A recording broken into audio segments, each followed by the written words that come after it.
Hello friends, welcome to புதுமை சமையல். இன்றைக்கி நம்ம சேனலில் டைலரிங் டிப்ஸ் வீடியோ தாங்க பார்க்க போகிறோம். நான் தைக்கும் போது என்னோட தையல் வேலையை சுலபமாக்குற மாதிரி சின்ன சின்ன டிப்ஸ் நான் ஃபாலோ பண்ணுறத உங்கள் கூட இன்றைக்கி ஷேர் பண்ணியிருக்கேன். நம்ம சேனலில் ஆல்ரெடி நிறைய டைலரிங் டிப்ஸ் வீடியோ போட்டிருக்கோம். எல்லாமே நல்லா இருக்குன்னு சொல்லியிருந்தீங்க. அதே போல் இந்த வீடியோவும் ரொம்பவே பயனுள்ளதாக இருக்கும். இந்த சின்ன சின்ன டிப்ஸ் கூட உங்களுக்கு அவசர நேரத்தில் ரொம்பவே பயனுள்ளதாக இருக்கும். ஃப்ரெண்ட்ஸ், ஸ்கிப் பண்ணாமல் பாருங்கள். ஓகே, வாங்க இந்த சூப்பரான வீடியோக்களை போய் பார்க்கலாம்.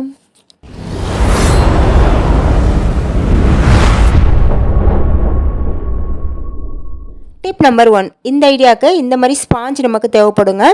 இதெல்லாம் பார்த்தீங்கன்னா நம்ம ஏதாவது ஆன்லைனில் ஆர்டர் பண்ணோம்னா அதுலேருந்து மேலே வச்சு கொடுப்பாங்களா உடையாமல் இருக்கிறதுக்கு, அந்த மாதிரி ஸ்பாஞ்ச் தான் எடுத்துருக்கேன். உங்கள்கிட்ட அந்த மாதிரி ஸ்பாஞ்ச் இருந்தால் எடுத்துக்கோங்க. அப்படி இல்லைனா தர்மாக்கோல் இருக்குது பாருங்கள், நல்லா திக்கான தர்மாக்கோல், அது கூட நீங்கள் யூஸ் பண்ணிக்கலாம். அடுத்து டபுள் சைட் டேப் எடுத்துக்கோங்க. இதை சின்ன சின்னதாக கட் பண்ணி இந்த மாதிரி ஸ்பாஞ்சில் ஒரு 5 பக்கம் ஒட்டி விட்டுக்கோங்க. இந்த மாதிரி இப்போ அவ்வளோதாங்க. இதை நம்ம எதுக்கு யூஸ் பண்ண போகிறோம் அப்படின்னு பார்த்தீங்கன்னா, நம்ம தையல் மிஷினில் பெடல் போடுவோம்ல, அந்த பக்கத்தில் இந்த டபுள் சைட் டேப்பை பிரிச்சுட்டு ஒட்டி விட்டுருணுங்க. அந்த பெடலில் வச்சு ஒட்டி விட்டுட்டோம்னா நமக்கு ரொம்ப நேரம், எவ்வளோ நேரம் நம்ம தைச்சாலுமே பார்த்திங்கன்னா நமக்கு கால் வலி வராதுங்க. நம்ம நார்மலாக எதுவுமே போடாமல் அந்த பெடலில் காலை வச்சு தைக்கும் போது ரொம்ப கால் வலிக்குங்க. நீங்கள் டைலராக இருந்தால் இந்த டிப்ஸ் உங்களுக்கு ரொம்பவே பயனுள்ளதாக இருக்கும். நம்ம டபுள் சைட் டேப் போட்டு ஒட்டி இருக்கிறதுனால அது நகராதுங்க. இதுக்கு முன்னாடி பார்த்திங்கன்னா நான் இந்த மாதிரி சின்னதாக மேட் ரெடி பண்ணி இதை இதுக்கு மேலே போட்டு தைச்சிக்கிட்டு இருந்தேன். அது சம்டைம்ஸ் பார்த்தீங்கன்னா பெடல்லேருந்து நழுவி வருங்க. ஆனால் இந்த மாதிரி ஸ்பாஞ்ச் நம்ம யூஸ் பண்ணும்போது பார்த்தீங்கன்னா அது நழுவாது. அதே சமயம் நமக்கு கால்வலி இல்லாமலும் இருக்குங்க. இந்த டிப்பு உங்களுக்கு ரொம்ப ரொம்ப பயனுள்ளதாக இருக்கும். ட்ரை பண்ணி பாருங்கள். டிப் நம்பர் 2, நம்ம தையல் மிஷினில் ஊசி மாற்றுறதுக்கு இந்த ஸ்க்ரூ கலட்டிட்டு அதுக்கப்புறம் நம்ம ஊசி மாற்றுவோங்க. ஊசி உடஞ்சி போயிடுச்சுன்னா நம்ம மாற்றுறதுக்கு இந்த மாதிரி கலட்டி மாற்றுவோம். அந்த மாதிரி டைமில் பார்த்தீங்கன்னா சில சமயம் அதில் உள்ளே கரெக்டாக வச்சாலுமே அது நழுவிட்டு போயிருங்க. அந்த மாதிரி ப்ராப்ளம் இருக்கிறப்ப நீங்கள் என்ன பண்ணுறீங்கன்னா, இது மாதிரி ஒரு சின்ன கிளாத் எடுத்துக்கோங்க. கிளாத்தை அந்த இது உள்ளே வச்சுட்டு அதுக்கப்புறம் நீங்கள் ஸ்க்ரூ டிரைவர் பிடிச்சி அதுக்கப்புறம் நீங்கள் திருகுனீங்கன்னா நம்மளுக்கு ஈஸியாக கலண்டு வந்துடுங்க. அதாவது கொஞ்சம் கிரிப்பாக இருக்கும். அந்த துணி வச்சு நம்ம கழட்டும் போது நல்லா கொஞ்சம் கிரிப்பாக இருக்குங்க. அதுக்காக தான் இந்த டிப்பு அவசர நேரத்துக்கு நமக்கு ரொம்பவே யூஸ்ஃபுல்லாக இருக்கும். ட்ரை பண்ணி பாருங்கள். இந்த மெத்தடை யூஸ் பண்ணி நீங்கள் தையல் மிஷினில் எந்த பக்கம் ஸ்க்ரூ இருந்தாலும் கழட்டிக்கலாங்க ரொம்பவே ஈஸியாக. டிப் நம்பர் 3, நீங்கள் டைலரிங்கில் இப்போ தான் பிகினஸாக இருக்கீங்க அப்படின்னா இந்த டிப் உங்களுக்கு ரொம்பவே யூஸ்ஃபுல்லாக இருக்குங்க.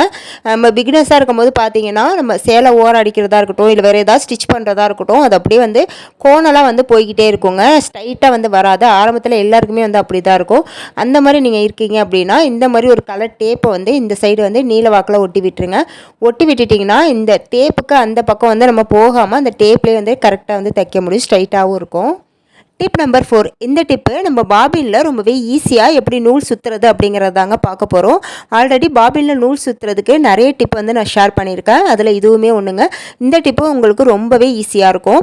ஃபஸ்ட்டு நம்ம பாபினில் அந்த நூலை லைட்டாக ஒரு 3-4 டைம் இந்த மாதிரி சுற்றி விட்டுருங்க. சுற்றி விட்டுட்டு அதுக்கப்புறம் இந்த மாதிரி ஒரு லாங்கான ஸ்க்ரூ டிரைவர் எடுத்துக்கோங்க.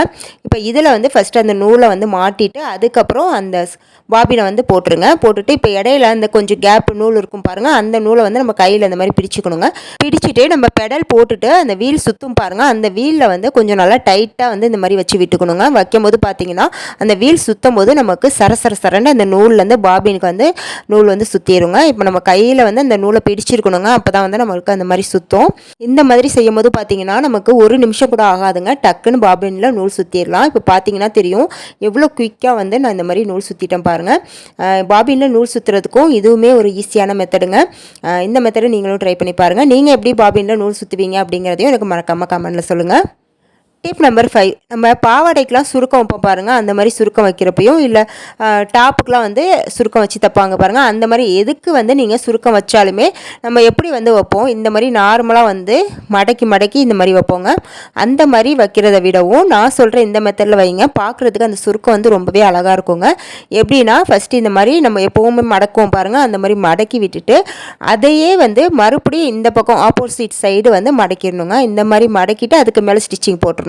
இந்த மாதிரி நம்ம ஃபஸ்ட்டு நல்லா மடக்கிட்டு அதுக்கப்புறம் ஆப்போசிட் சைடு மடக்கிட்டு அந்த மாதிரி ஸ்டிச்சிங் போடும்போது இந்த சுருக்கம் பார்க்குறதுக்கு இன்னுமே நீட்டாக அழகாக இருக்குங்க. நீங்கள் ஒரு டைம் இந்த மாதிரி சுருக்கம் வச்சு பாவாடையோ இல்லை வேறு ஏதாவது தைச்சி பாருங்கள், ரொம்பவே அழகாக இருக்கும். நான் உங்களுக்கு காட்டுறதுக்காகவே சும்மா நார்மல் கிளாத்தில் தான் வச்சு காட்டியிருக்காங்க. இப்போ உங்களுக்கு பார்த்தாவே தெரியும் ஃபஸ்ட்டு நம்ம சுருக்கம் வச்சதுக்கும் அடுத்தது நம்ம வச்சதுக்கும் எப்படி இருக்குன்னு பாருங்கள். இது ரொம்பவே நீட்டாக அழகாக இருக்குங்க. ட்ரை பண்ணி பாருங்கள். டிப் நம்பர் 6, நம்ம பசங்க வந்து இந்த மாதிரி சுவிங்க மிட்டாய் சாப்பிடுவாங்க பாருங்கள், சூடா மிட்டாய் மாதிரி இருக்கும். இது வந்து இந்த மாதிரி ஒரு பாக்கெட்டில் வந்து கிடைக்குதுங்க டப்பாவில். இந்த டப்பா வந்து பார்த்திங்கன்னா எனக்கு ரொம்பவே அழகாக இருந்துச்சு. ஏன்னா நம்ம டைலரிங்க்கு யூஸ் பண்ணுற சின்ன சின்ன ஊசிலாம் வந்து நம்ம இதில் போட்டு ஸ்டோர் பண்ணி வச்சுக்கலாங்க. மிஸ் ஆகாமலும் இருக்கும், அதே சமயம் நம்ம எடுத்து யூஸ் பண்ணுறதுக்கும் ரொம்ப வசதியாக இருக்கும். பசங்க வந்து சாப்பிட்டுட்டு தூக்கி போட பார்த்தாங்க, அது எனக்கு பிடிச்சிருந்ததுனால நான் எடுத்து வச்சு இந்த மாதிரி ஐடியாவுக்கு வந்து யூஸ் பண்ணிக்கிட்டேன். உங்கள்கிட்டே இந்த மாதிரி இருந்துச்சுன்னா ட்ரை பண்ணி பாருங்கள். டிப் நம்பர் 7, இந்த டிப்புக்கு பார்த்தீங்கன்னா நான் இந்த மாதிரி ஒரு வேஸ்ட்டான பாக்ஸ் எடுத்துருக்கேங்க. இப்போ இந்த பாக்ஸில் வந்து இந்த மாதிரி மேல் பக்கத்தை கட் பண்ணி விட்டுருக்கேன். இப்போ இதோட சைடில் வந்து ஓப்பனாக இருக்கும் பாருங்கள், அதில் வந்து நம்ம ஸ்டாப்லர் போட்டு பின் பண்ணிக்கலாம், அப்போ நல்லா ஸ்ட்ராங்காக இருக்கும். அடுத்து இந்த மாதிரி ஒரு ஸ்பாஞ்சு எடுத்துக்கோங்க. இந்த மாதிரி ஸ்பாஞ்சு இல்லை அப்படின்னா நீங்கள் தெர்மாக்கோல் கூட யூஸ் பண்ணிக்கலாம். இப்போ இந்த பாக்ஸை வந்து அந்த பாக்ஸ் அளவுக்கு வந்து கட் பண்ணிக்கோங்க. கட் பண்ணி எடுத்து இது உள்ளே ஃபிட் ஆகுதான்னு ஃபஸ்ட்டு பார்த்துக்கோங்க. அந்த சைஸ்க்கு வந்து கட் பண்ணிக்கோங்க. அடுத்து அதே போல் ஒரு சின்ன பீஸு ஸ்பாஞ்சையை வந்து கட் பண்ணிவிட்டு இதையுமே வந்து நம்ம இதில் வச்சு ஒட்ட போகிறோங்க. இந்த சின்ன பீஸை வந்து இந்த மாதிரி அந்த மூட்டுற பக்கத்தில் வந்து சென்டராக வந்து வச்சு ஒட்டி விட்டுக்கோங்க. இப்போ இது ஒட்டுறதுக்கு பார்த்தீங்கன்னா நான் ஃபெவிபாண்ட் யூஸ் பண்ணியிருக்கேங்க, நீங்கள் க்ளூகன் கூட யூஸ் பண்ணிக்கலாம். இப்போ ஒட்டி முடித்த பிறகு இப்படி தாங்க இருக்கும். இப்போ அடுத்ததாக வந்து இந்த மாதிரி ஒரு பட்டன் தோடு எடுத்துக்கோங்க. அந்த பட்டன் தோடை இந்த மாதிரி சென்டரில் வச்சு ஃபஸ்ட்டு ஹோல் போட்டுட்டு அதுக்கப்புறம் வந்து ஒரு ரப்பர் பேண்டை வந்து அதில் மாட்டி விட்டுட்டு அந்த ஹோலில் வந்து இந்த மாதிரி மாட்டிக்கலாங்க. தோடை மாட்டி விட்டு பின்னாடி வந்து அதோட ரப்பரை வந்து போட்டு விட்டுக்கலாம், அதாவது அது பட்டனை போட்டு விட்டுக்கலாம். இது வந்து நல்லா ஸ்ட்ராங்காக இருக்கிறதுக்காக நான் ஃபெவிக்விக் வந்து மேலே அப்ளை பண்ணிக்கிறேங்க. இது மாதிரி ஃபெவிக்விக் அப்ளை பண்ணும்போது அந்த அட்டையோடு வந்து அந்த தோடு வந்து நல்லா பிடிச்சிக்கோங்க, அது கலண்டு வரவே வராது. அதே போல் கீழ் பீஸ்லேயும் வந்து இந்த மாதிரி இன்னொரு தோடு வந்து நான் எடுத்துருக்கேன், பட்டன் தோடு, அதையுமே அதில் ஃபிட் பண்ணிவிட்டு பின்னாடி வந்து அந்த பட்டனை வந்து போட்டு விட்டுடலாங்க. போட்டு விட்டுட்டு இதுவுமே ஸ்ட்ராங்காக இருக்கிறதுக்காக ஃபெவிக்விக் வந்து அப்ளை பண்ணி நல்லா ஒட்டி விட்டுக்கலாம். இப்போ இது வந்து க்ளோஸ் பண்ணுற மாதிரி நான் ரெடி பண்ணியிருக்கேங்க. அடுத்து நம்ம ஸ்பாஞ்சு ஒட்டி வச்சுருந்தோம் பாருங்கள், அதில் வந்து டூத்பிக்கை இந்த மாதிரி கொஞ்சம் கொஞ்சம் கேப் விட்டு ஃபுல்லாகவே வந்து குத்தி விட்டுக்கோங்க. அடுத்து நம்மக்கிட்ட களைஞ்சி கிடக்கிற நூல்கண்டெல்லாம் எடுத்துக்கலாங்க. இந்த நூல்கண்டை நல்லா சுற்றி விட்டுட்டு இந்த நூல் கலண்டு வராமல் இருக்கிறதுக்கு அந்த நூலோட எட்ஜில் வந்து இந்த மாதிரி ஒரு ஸ்டிக்கர் போட்டை வந்து ஒட்டி வச்சிட்டிங்கன்னா அந்த நூல் வந்து எப்படி நம்ம ஆட்டினாலுமே அது வந்து களைஞ்சி போகவே போகாதுங்க. இது வந்து ஒரு டிப்புங்க. இது நான் ஆல்ரெடி வந்து வீடியோவில் சொல்லியிருக்கேன், தெரியாதவங்களுக்கு தெரிஞ்சுக்கோங்க. இப்போ இந்த மாதிரி எல்லாத்தையுமே வந்து நான் மாட்டி விட்டுக்கிறேன். இப்போ வந்து நான் ஸ்பாஞ்ச் வந்து ஒட்டியிருக்கிறதுனால சென்டரில் வந்து என்னால் நூல் வந்து வைக்க முடியல. உங்களுக்கு அந்த நூல்கண்டு ஃபுல்லாகவுமே வைக்கணும் அப்படின்னா நீங்கள் அந்த ஸ்பாஞ்சை வந்து ரிமூவ் பண்ணிடுங்க. நான் ஸ்பாஞ்ச் வந்து வேறு ஒரு ரீசனுக்காக அதை வச்சுருக்கேன். என்னென்னு பார்த்தீங்கன்னா இந்த மாதிரி ஒரு குட்டி குட்டி ஊசிங்க நம்ம டைலரிங்க்கு வந்து யூஸ் பண்ணுவோம் பாருங்கள், அதெல்லாம் வந்து அந்த ஸ்பாஞ்சில் குத்தி ஆர்கனைஸ் பண்ணுறதுக்கு தாங்க அதை வந்து ஒட்டி வச்சுருக்கேன். உங்களுக்கு அது தேவைப்படலை, எனக்கு வேண்டாம் அப்படின்னா நீங்கள் அந்த ஸ்பாஞ்சை எடுத்துகிட்டு ஃபுல்லாகவுமே டூத்பிக் எல்லாத்துலேயுமே வந்து நம்ம நூல்கண்டை மட்டுமே வச்சு ஆர்கனைஸ் பண்ணிக்கலாங்க. நான் அந்த சென்டர் பகுதியில் வந்து பாபின்ஸை வந்து போட்டு ஆர்கனைஸ் பண்ணிக்கலான்னு வச்சுருக்கேன். உங்கள் விருப்பம் தான், நீங்கள் எப்படி வேணாலும் வந்து யூஸ் பண்ணிக்கலாம். இதுவுமே ஒரு ஐடியா அப்படிங்கிறதுக்காக நான் உங்கள்கிட்ட சொல்லியிருக்கேன். இப்போ இந்த ரப்பரை வந்து இழுத்து விட்டு கீழே உள்ள தோட்டில் வந்து நம்ம மாட்டி விட்டோம்னா லாக் ஆயிருங்க. இதுக்கு மேலே வந்து நீங்கள் ஏதாவது கிஃப்ட் பேப்பரோ இல்லை வேறு ஏதாவது ஸ்டிக்கரோ போட்டு ஒட்டிக்கிட்டால் இன்னுமே பார்க்குறதுக்கு அழகாக இருக்குங்க அந்த அட்டைப்பொட்டியில். நான் வந்து எதுவுமே பண்ணலை, அப்படியே வந்து விட்டுட்டேன். இந்த ஐடியா உங்களுக்கு எப்படி இருந்துச்சு அப்படிங்கிறத சொல்லுங்கள். ஆல்ரெடி நான் த்ரெட்டு ஆர்கனைஸ் பண்ணுறதுக்கு நிறைய ஐடியாஸ் வந்து ஷேர் பண்ணியிருக்கேன். அதில் வந்து பார்த்திங்கன்னா இதுவுமே ஒரு ஐடியாங்க. இது வந்து நான் வேஸ்ட்டான காலண்டரில் வந்து ஸ்பாஞ்சை ஒட்டி நூல்கண்டு வந்து ஆர்கனைஸ் பண்ணியிருக்கேன். இந்த வீடியோட லிங்க் வேணும்னா கமெண்ட்டில் சொல்லுங்கள், நான் வந்து கமெண்ட்லேயே உங்களுக்கு ஷேர் பண்ணுறேன். அடுத்து லாஸ்ட்டாக வந்து ஒரு சூப்பரான ஐடியா பார்த்துடலாங்க. அதுக்கு வந்து நான் எடுத்துருக்கிறது இந்த மாதிரி எம்டி த்ரெட்டு தாங்க. நூல் வந்து தீர்ந்து போனோன்னா எம்டி த்ரெட்டை வந்து நம்ம தூக்கி போடாமல் எடுத்து வச்சுக்கலாங்க. அது வந்து நமக்கு ரொம்பவே யூஸ்ஃபுல்லாக இருக்கும். அதை வச்சு தான் ஒன்று வந்து பார்க்க போகிறோம். என்னென்னு பார்த்தீங்கன்னா ஒவ்வொரு த்ரெட்டாக வந்து இந்த மாதிரி ஃபெவிபாண்ட் போட்டு அப்ளை பண்ணி ஒட்டி விட்டுக்கலாங்க. உங்கள்கிட்ட எத்தனை த்ரெட் இருக்கோ அதை வந்து நீங்கள் அப்படியே ஒட்டி விட்டுக்கலாம். என்கிட்ட இந்த அளவுக்கு தான் த்ரெட் இருந்துச்சு, அதனால் நான் வந்து ஃபுல்லாக இந்த மாதிரி ஒன்று ஒன்றா வச்சு ஒட்டி விட்டுக்கிறேன். ஃபெவிபாண்ட் ஒட்டும் போது பார்த்தீங்கன்னா கொஞ்சம் நேரம் அப்படியே பிடிச்சிருக்கணுங்க, அப்போ தான் நல்லா ஸ்ட்ராங்காக ஒட்டிக்கும். இதே நீங்கள் குளூகன் யூஸ் பண்ணுறீங்க அப்படின்னா டக்கு டக்குன்னு ஒட்டிடலாம்.